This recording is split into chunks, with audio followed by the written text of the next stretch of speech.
Halo, Assalamualaikum warahmatullahi wabarakatuh. Saya Jamilah Nur Hafifah, mahasiswi dari Prodi Akuntansi Fakultas Ekonomi Universitas Balai Bandung. Di sini saya akan memaparkan materi dari mata kuliah auditing. Saya akan memaparkan materi dari bab 1, yaitu perkenalan audit. Apa itu audit? Audit merupakan pengumpulan dan pemeriksaan bukti terkait informasi untuk menentukan dan membuat laporan mengenai tingkat kesesuaian antara informasi dan kriteria yang ditetapkan. Audit harus dilakukan oleh seseorang yang kompeten dan independen. Poin penting dari pengertian audit. Yang ke-1, yang diperiksa adalah laporan keuangan yang disusun oleh manajemen beserta catatan-catatan dan pembukuan dan bukti-bukti pendukungnya. Yang kedua, pemeriksaan dilakukan secara kritis dan sistematis. Yang ketiga, pemeriksaan dilakukan oleh pihak yang independen, yaitu akuntan publik. Yang keempat, tujuan pemeriksaan akuntan adalah untuk dapat memberikan pendapat mengenai kewajaran laporan keuangan yang diperiksa. Nah, di sini ada perbedaan auditing dan akuntansi. Auditing mempunyai sifat analitis karena akuntan publik memulai pemeriksaannya dari angka-angka dalam laporan keuangan, lalu dicocokkan dengan neraca saldo, buku besar, buku harian, bukti-bukti pembukuan, dan sub-buku besar. Sedangkan accounting mempunyai sifat konstruktif karena disusun mulai dari bukti-bukti pembukuan, buku harian, buku besar, dan sub-buku besar, neraca saldo, sampai menjadi laporan keuangan. Akuntansi dilakukan oleh pegawai perusahaan atau bagian akuntansi dengan berpedoman pada standar akuntansi keuangan atau ETAP atau IFRS. Sedangkan auditing dilakukan oleh akuntan publik atau khususnya financial audit dengan berpedoman pada standar profesional akuntan publik, kode etik profesi akuntan publik, dan standar pengendalian mutu. Aspek ekonomi dalam permintaan audit. Dalam mengambil keputusan ekonomi, terdapat berbagai pertimbangan antara lain. 1. Suku bunga bebas risiko. Suku bunga ini mendekati suku bunga yang dapat diperoleh bank dengan berinvestasi dalam SUN selama jangka waktu tertentu yang sama dengan jumlah pinjaman tersebut. Yang kedua, risiko bisnis bagi nasabah. Risiko ini mencerminkan kemungkinan bahwa perusahaan tidak sanggup melunasi pinjamannya karena kondisi-kondisi ekonomi atau bisnis seperti resesi, keputusan manajemen yang buruk, atau persaingan tak terduga dalam industri yang digelutinya. Audit dapat memiliki dampak yang cukup signifikan dalam risiko informasi. Risiko informasi mencerminkan kemungkinan bahwa informasi yang melandasi keputusan risiko bisnis ternyata tidak akurat. Nah, di sini ada penyebab risiko informasi, antara lain yang ke-1, jauhnya informasi. Kemungkinan adanya penyalahsajian baik sengaja maupun tidak sengaja karena informasi diperoleh dari pihak lain, tidak diperoleh dari pihak pertama secara langsung. Yang kedua, bias dan motif pihak penyedia. Informasi yang sengaja dibiaskan demi keuntungan pihak penyedia. Yang ketiga, data yang sangat banyak. Semakin banyak volume transaksi, semakin besar kemungkinan pencatatan informasi yang kurang tepat, bahkan mungkin terkubur oleh informasi lainnya. Dan yang terakhir, transaksi perusahaan yang kompleks antar organisasi yang membuat transaksi lebih sulit dicatat dengan tepat. Jasa asuransi. Jasa asuransi merupakan jasa profesional independen yang meningkatkan kualitas informasi bagi para pengambil keputusan terutama tentang informasi laporan keuangan historis hingga informasi yang berpandangan ke depan serta informasi lain. Jasa asuransi dapat dilakukan oleh akuntan publik atau oleh berbagai profesional lainnya. Contohnya jasa asuransi yang disediakan oleh profesional lain adalah jasa pengujian berbagai produk oleh organisasi konsumen atau non-profit organization, jasa pemeringkatan televisi atau television rating, dan lain-lain. Jasa asestasi.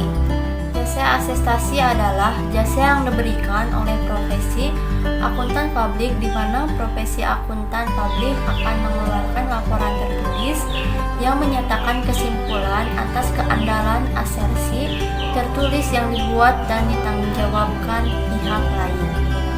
Asersi adalah suatu pernyataan yang dibuat oleh suatu pihak secara implisit dimaksudkan untuk digunakan oleh pihak lain. Ada 5 jenis jasa atestasi. Yang pertama, audit atas laporan keuangan historis.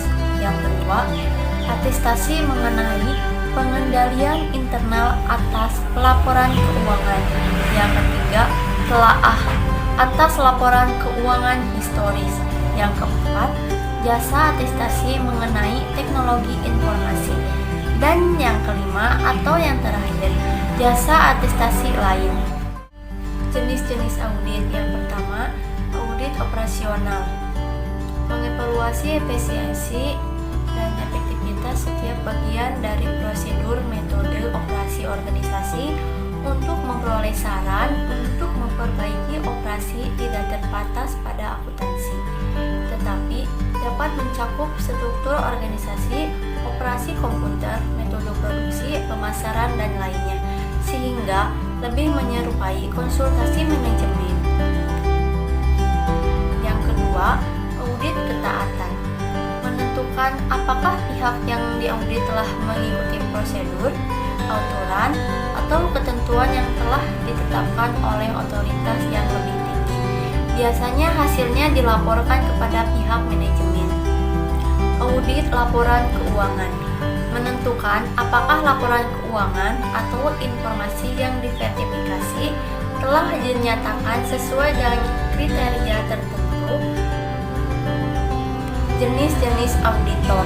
Yang pertama, kantor akuntan publik, mengaudit laporan keuangan historis yang dipublikasikan oleh PT, perusahaan besar, serta organisasi non-komersial, seringkali disebut auditor eksternal atau auditor independen. Yang kedua, audit internal pemerintahan, mengevaluasi efisiensi dan efektivitas operasional berbagai program pemerintah, bekerja dalam Badan Pengawas Keuangan dan Pembangunan atau BPKP. Yang ketiga, auditor Badan Pemeriksa Keuangan, mengaudit informasi keuangan dari berbagai macam badan pemerintah, baik pusat maupun daerah sebelum diserahkan kepada DPR. Yang keempat, auditor pajak, menentukan apakah SPT sudah memenuhi peraturan pajak yang berlaku. Dan yang terakhir, auditor internal, audit bagi manajemen, tetapi auditor internal tidak dapat sepenuhnya independen selama masih ada hubungan pemberi kerja karyawan. Materi selanjutnya, profesi CPA, kantor akuntansi publik. Kegiatan kantor akuntansi publik, jasa akuntansi dan pembukuan untuk menyusun laporan keuangan, jasa perpajakan untuk menyiapkan SPT pajak perusahaan dan perorangan, jasa konsultasi manajemen untuk mengoperasikan bisnis secara lebih efisien, perencanaan keuangan, penilaian usaha. Struktur kantor akuntansi publik. Struktur kantor akuntansi publik dipengaruhi oleh 3 faktor. Yang pertama, kebutuhan akan independensi dari klien.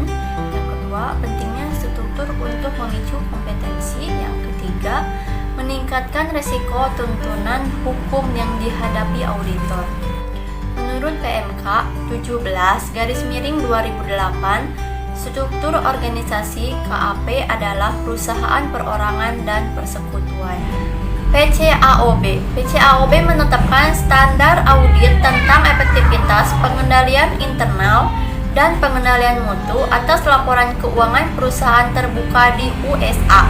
Juga melakukan inspeksi untuk menilai ketaatan pada aturan-aturan PCAOB dan SEC, standar profesional, serta kebijakan pengendalian mutu kantor itu sendiri. Sedangkan pengawasan terhadap audit bagi perusahaan swasta dipegang oleh SAB dengan Statement of Auditing Standard sebagai standarnya. Badan Pengawas Pasar Modal dan Lembaga Keuangan atau BPPAM-LK. BPPAM-LK adalah badan pemerintah pusat yang membantu menyediakan informasi yang andal bagi investor untuk membuat keputusan investasi. Oleh karena itu, badan ini berperan dalam penetapan GAAP. BPPAM-LK berwenang menetapkan persyaratan pelaporan yang dianggap perlu demi wajarnya pengungkapan kepada investor dan membuat aturan bagi setiap akuntansi publik terkait dengan laporan keuangan yang telah diaudit yang diserahkan kepada BPPAM-LK sebagai salah satu syarat memasuki pasar modal Indonesia. Selanjutnya, Institusi Akuntansi Publik Indonesia atau IAPI. IAPI berwenang menetapkan standar dan aturan mengenai standar audit, standar kompilasi dan review, standar atestasi lainnya, dan kode etik. Pengendalian mutu. Pengendalian mutu memastikan bahwa setiap KAP memenuhi tanggung jawab profesionalnya kepada klien dan pihak-pihak lain. Unsur-unsur pengendalian mutu mengadopsi Standar Internasional Pengendalian Mutu IFAC. Review sejawat. KAP harus mendaftarkan diri dalam program pemantauan praktik IAPI agar memenuhi syarat keanggotaan Dewan Review Mutu, dengan tujuan untuk menentukan dan melaporkan apakah KAP yang ditelaah telah mengembangkan kebijakan dan prosedur yang memadai bagi kelima unsur pengendalian mutu dan mengikuti kebijakan serta prosedur dalam praktik. Bab selanjutnya, laporan audit. Laporan audit merupakan hal yang sangat penting dalam penugasan audit dan asuransi karena mengkomunikasikan temuan-temuan auditor. Para pemakai laporan keuangan mengandalkan laporan auditor untuk memberikan kepastian atas laporan keuangan perusahaan. Laporan audit adalah tahap akhir dari keseluruhan proses audit. Kita akan memulainya dengan menguraikan isi dari laporan audit standar. Laporan audit adalah tahap akhir dari keseluruhan proses audit. Kita akan memulainya dengan menguraikan isi dari laporan audit standar. Jenis-jenis audit. Yang ke-1, laporan pendapat wajar tanpa pengecualian. Yang kedua, laporan pendapatan wajar tanpa pengecualian dengan bahasa penjelasan. Yang ketiga, laporan pendapat wajar dengan pengecualian. Yang keempat, laporan pendapat tidak wajar. Yang kelima, pernyataan tidak memberikan pendapat. Laporan audit standar tanpa pengecualian. Bagian dari laporan audit standar tanpa pengecualian antara lain judul laporan, alamat laporan auditing, paragraf pendahuluan, paragraf luang lingkup, paragraf pendapat, nama KAP, dan tanggal laporan audit. Kondisi-kondisi bagi laporan audit standar tanpa pengecualian. Semua laporan atau neraca, laba rugi, laporan ekuitas, laporan arus kas sudah termasuk dalam laporan keuangan. Bukti audit yang dibutuhkan oleh terkumpul secara mencukupi dan auditor telah menjalani tugasnya sedemikian rupa, sehingga ia dapat memastikan kerja lapangan telah ditaati. Ketiga, standar umum telah diikuti sepenuhnya dalam perikatan kerja. Laporan keuangan yang diaudit disajikan sesuai dengan prinsip akuntansi yang lazim, yang berlaku di Indonesia, yang ditetapkan pula secara konsisten pada laporan-laporan sebelumnya. Pendapatan tidak wajar adalah pendapatan yang diberikan ketika laporan secara keseluruhan ini dapat terjadi apabila auditor harus memberi tambahan paragraf untuk menjelaskan ketidakwajaran atas laporan keuangan disertai dengan dampak dari akibat ketidakwajaran tersebut pada laporan auditnya. Tidak memberikan pendapat adalah pendapat yang diberikan ketika ruang lingkup pemeriksaan yang dibatasi, sehingga auditor tidak melaksanakan pemeriksaan sesuai dengan standar auditing yang ditetapkan IAI.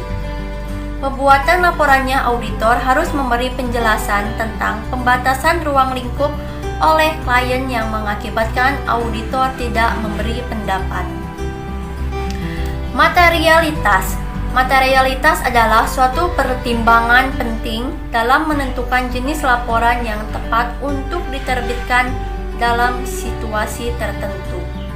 Definisi dari materialitas dalam kaitannya dengan akuntansi dan pelaporan audit adalah suatu salasaji dalam laporan keuangan dapat dianggap material jika pengetahuan atas salasaji tersebut dapat mempengaruhi keputusan pemakaian laporan keuangan.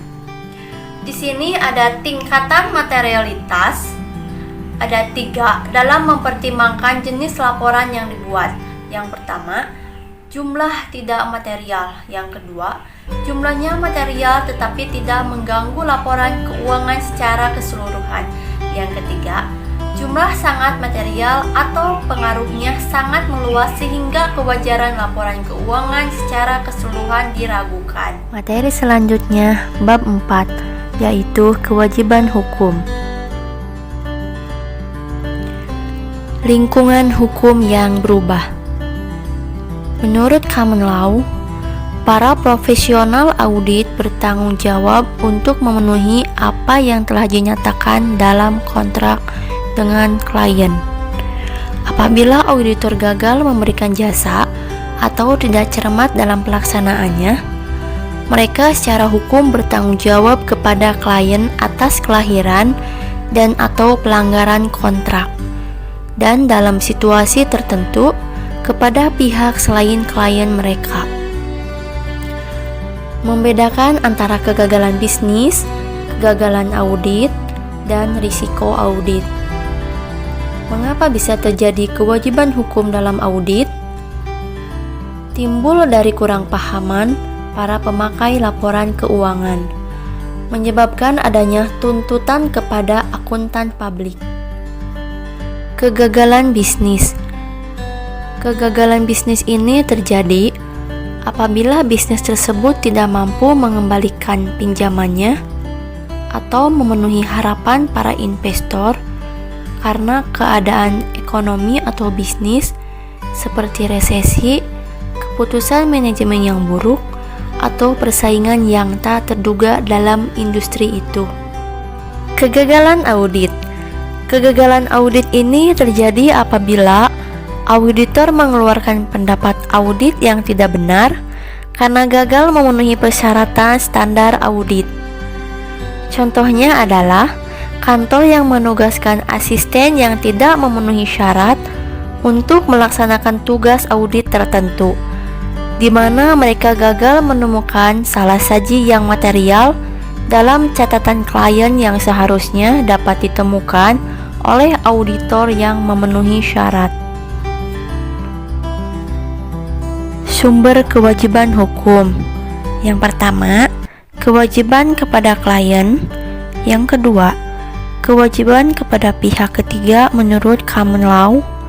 Yang ketiga, kewajiban sipil menurut Undang-Undang Sekuritas Federal. Yang keempat, kewajiban kriminal. Kewajiban kepada klien. Yang pertama, kegagalan menyelesaikan kontrak karena tidak sesuai dengan tanggal yang disepakati. Yang kedua, pembatalan proses audit yang tidak bertanggung jawab. Yang ketiga, kegagalan menemukan kecurangan. Dan yang terakhir, melanggar syarat audit kewajiban kriminal. Cara keempat para akuntan publik yang dapat dianggap bertanggung jawab adalah menurut kewajiban kriminal bagi akuntan. Contohnya, menipu orang lain dengan sadar, terlibat dalam laporan keuangan yang palsu. Bab 5. Tanggung jawab dan tujuan audit. Tujuan pengauditan laporan keuangan. Yang pertama, pemberian opini atas kewajaran di mana laporan tersebut telah disajikan secara wajar. Dalam hal segala yang material, posisi keuangan, hasil usaha, dan arus kas sesuai dengan prinsip-prinsip akuntansi yang berlaku umum di Indonesia. Jika auditor yakin bahwa laporan tidak disajikan secara wajar atau tidak mampu menarik kesimpulan dikarenakan bahwa bukti yang tidak memadai, maka auditor bertanggung jawab untuk menginformasikan kepada para pengguna laporan keuangan melalui laporan auditnya. Manajemen atas kewajaran dalam representasi atau asersi pada laporan keuangan memberikan kebebasan bagi manajemen untuk menentukan penyajian dan pengungkapan apa saja yang dianggap penting. Jika manajemen berkeras terhadap pengungkapan laporan keuangan yang dianggap oleh auditor tidak dapat diterima, maka auditor dapat menerbitkan opini tidak wajar atau opini wajar dengan pengecualian atau menarik diri dengan kontak kerja. Tanggung jawab auditor.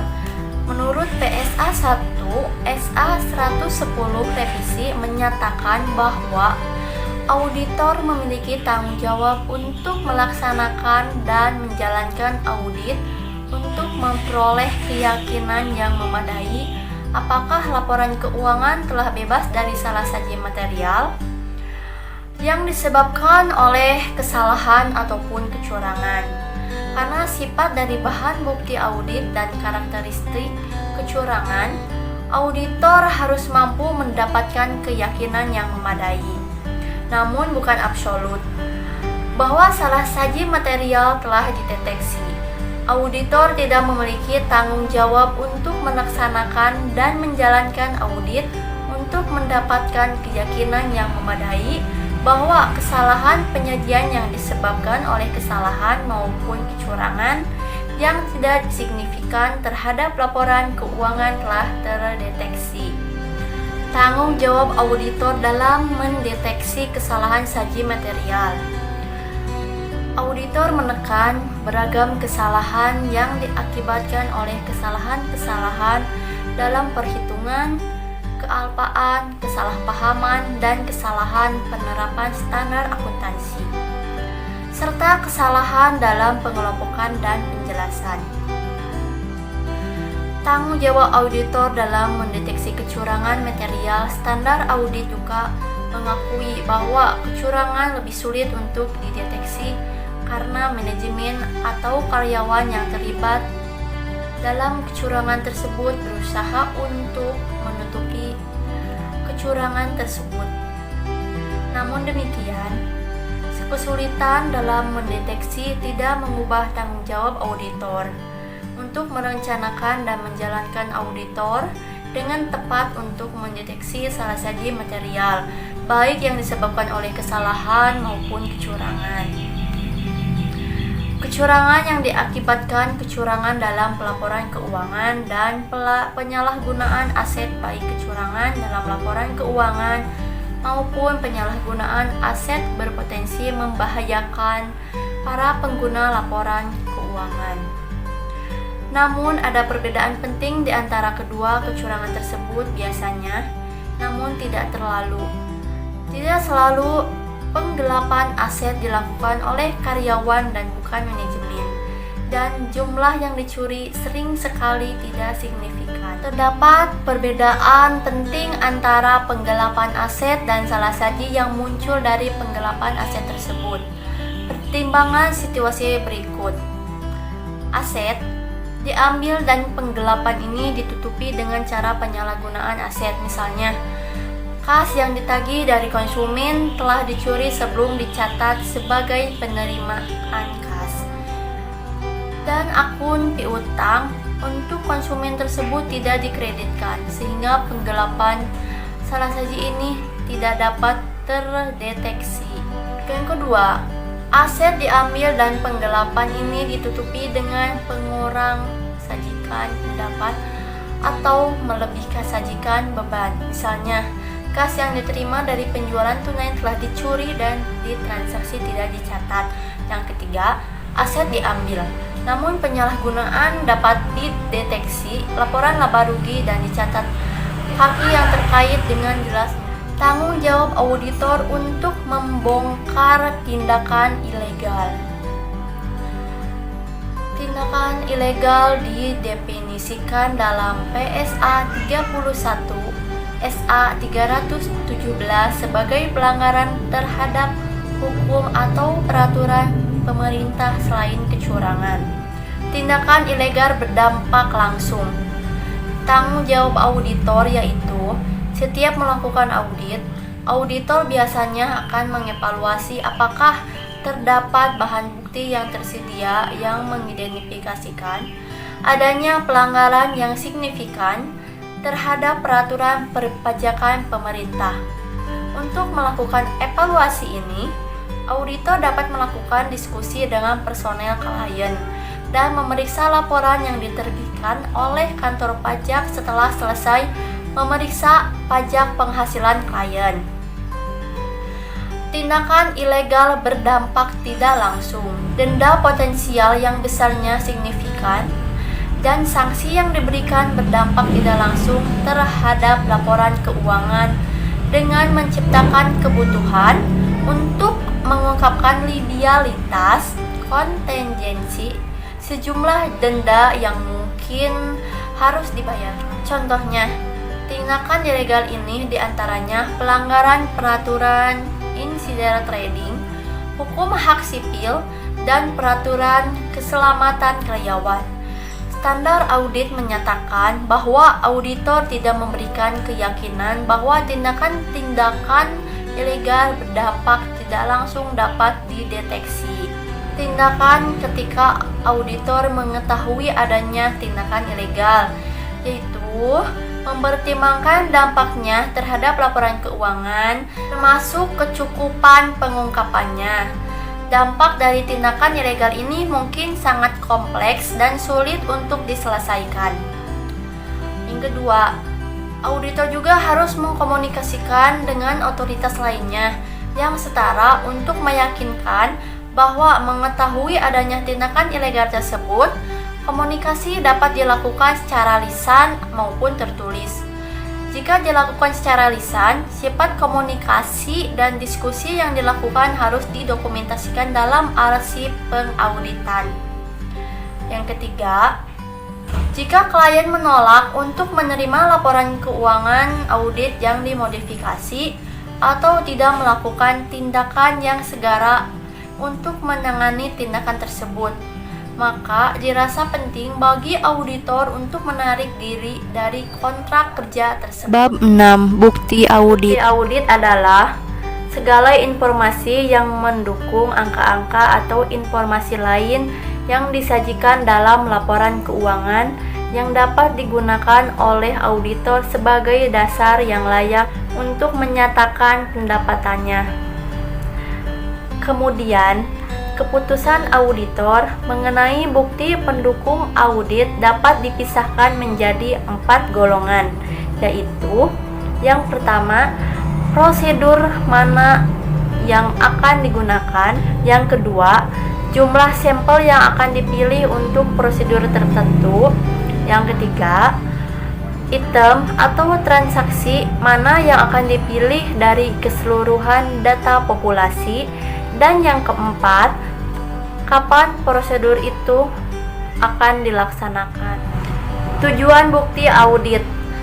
Tujuan umum audit atas laporan keuangan adalah menyatakan pendapat apakah laporan klien disajikan secara wajar dalam semua hal yang material sesuatu dengan prinsip akuntansi berterima untuk di Indonesia. Ketetapan bukti audit. Ukuran mutu bukti yang berarti relevansi dan reliabilitasnya memenuhi tujuan audit untuk kelas transaksi, saldo akun dan pengungkapan yang berkaitan. Relevansi bukti. Bukti audit harus berkaitan atau relevan dengan tujuan audit yang akan diuji oleh auditor sebelum bukti tersebut dianggap tepat. Reliabilitas bukti. Bukti harus dapat dipercaya atau layaknya dipercaya. Karakteristik bukti yang dapat diandalkan. Yang pertama, independensi penyedia bukti. Yang kedua, efektivitas pengendalian internal klien. Yang ketiga, pengetahuan langsung auditor. Yang keempat, kualifikasi individu yang menyediakan informasi. Yang kelima, tingkat objektivitas. Dan yang keenam, ketetapan waktu. Kecukupan bukti diukur oleh ukuran sampel yang dipilih auditor dan item yang diuji. Di sini juga ada jenis-jenis bukti audit. Yang pertama, pemeriksaan fisik. Pemeriksaan fisik adalah pemeriksaan atau perhitungan oleh dihubungkan dengan persediaan dan kas, tetapi dapat juga ditetapkan dalam sertifikasi surat-surat berharga, wesel tagihan, dan aktiva tetap berwujud. Yang kedua, inkonfirmasi. Konfirmasi adalah penerima jawaban tertulis dari pihak ketiga yang independen yang menguji ketetapan informasi yang diminta auditor. Yang ketiga, dokumentasi. Dokumentasi atau yang sering disebut voicing adalah pemeriksaan auditor atas dokumen-dokumen dan catatan-catatan klien untuk melengkapi, membuktikan informasi yang dicantumkan atau harus dicantumkan dalam laporan keuangan. Yang keempat, observasi. Observasi adalah penggunaan indera untuk menilai kegiatan-kegiatan tertentu. Selama proses audit berjalan, terdapat banyak kesempatan untuk menggunakan penglihatan, pendengaran, perasaan, dan pencium untuk menilai berbagai macam hal. Yang kelima, pertanyaan terhadap klien. Pertanyaan adalah usaha untuk memperoleh informasi tertulis atau lisan dari klien sebagai jawaban atas pertanyaan auditor. Yang keenam, kegiatan mekanis. Pengujian ketetapan mekanis menyangkut penelitian kembali terhadap sampel perhitungan dan pemindahan informasi yang dibuat oleh klien selama periode yang diaudit. Dan yang ketujuh, prosedur analitis. Prosedur analitis menggunakan berbagai perbandingan dan hubungan untuk menentukan apakah saldo-saldo perkiraan tampak wajar. Perhitungan auditor sendiri umumnya merupakan informasi yang dipakai untuk prosedur analitis. Prosedur analitis harus dilaksanakan pada tahap awal audit untuk membantu memutuskan perkiraan mana yang tidak membutuhkan verifikasi lanjut, di mana bukti lain dapat dikurangi, dan bidang audit mana yang harus diselidiki lebih teliti. Sekian review materi auditing dari saya. Terima kasih atas kesempatannya. Semoga video ini bermanfaat. Jangan lupa like, comment, and subscribe. Wassalamualaikum warahmatullahi wabarakatuh.